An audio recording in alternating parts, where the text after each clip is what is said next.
ଆଜିର ଶୀର୍ଷକ ଅଫଲାଇନ୍ ମା। କ୍ଲାସରେ କ୍ଲାସ୍ ଶିକ୍ଷକ ପାଠ ପଢ଼ାଇ ସାରିବା ପରେ ମା ଉପରେ ଗୋଟେ ପ୍ରବନ୍ଧ ଲେଖିବାକୁ ପିଲାମାନଙ୍କୁ କହିଲେ।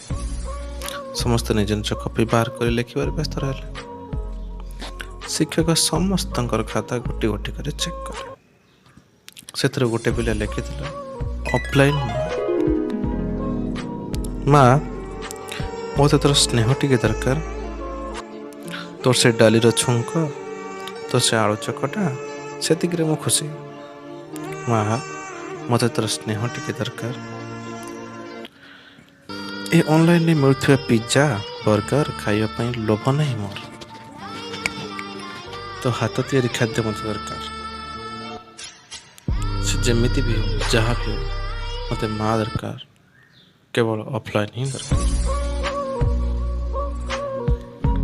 ମା, ମୋତେ ତୋର ପଣତ କାନି ଦରକାର। ମା, ମୋତେ ତୋର ପଣତ କାନି ଦରକାର। ମୋର ଦରକାର ନାହିଁ ସେ ମୋବାଇଲରେ ଅନଲାଇନ୍ ଗେମ୍। ମୋତେ ଖେଳିବା ପାଇଁ ତ ଶାଢ଼ୀ ଦରକାର। ସେ ଯାହା ବି ହଉ, ମୋତେ ଅଫଲାଇନ୍ ଦରକାର। ଏବେ ଦେଖୁଥିବେ ଫୋନରେ ସମସ୍ତେ ଘଣ୍ଟା ଘଣ୍ଟା ବୁଝୁଛନ୍ତି। ଏବେ ସାଙ୍ଗ କଲ୍ କଲା, କାଲି ସେ ସାଙ୍ଗ କଲ୍ କଲା।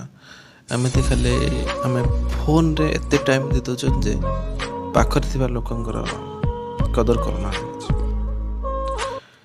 ମା, ତୋ ସହ ମନ ଖୋଲି କଥା ହେବା ପାଇଁ ବହୁତ ଦିନରୁ ଭାବିଛି। ମା, ତୋ ସହ ମନ ଖୋଲି କଥା ହେବା ପାଇଁ ବହୁତ ଦିନରୁ ଭାବିଛି।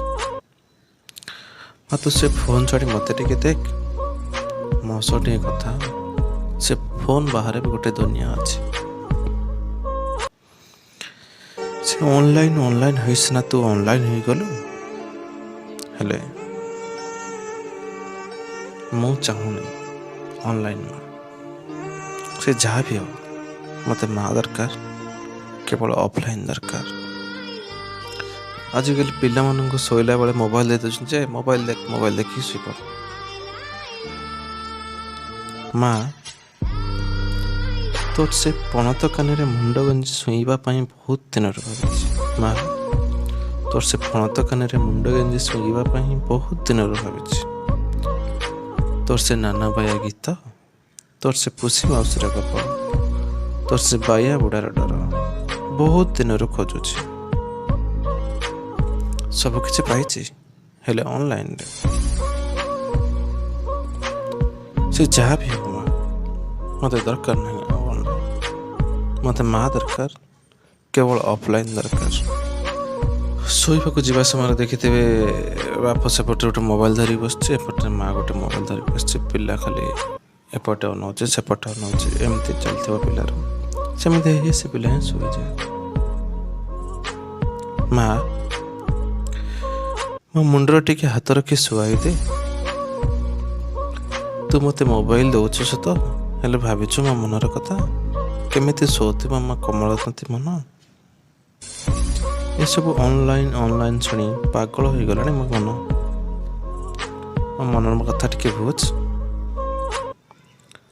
ମୋ ମନର କଥା ଟିକେ ବୁଝ। ଅଫଲାଇନ୍ ହୋଇଯା ମା। ମୋତେ ମା ଦରକାର, କେବଳ ଅଫଲାଇନ୍।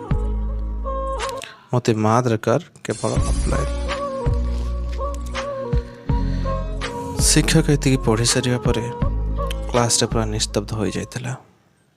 ସମସ୍ତଙ୍କ ମୁହଁରେ ଗୋଟିଏ ସ୍ୱର ଥିଲା, ହଁ ହଁ, ଆମକୁ ବି ମା ଦରକାର, ହେଲେ ଅଫଲାଇନ୍ ଦରକାର।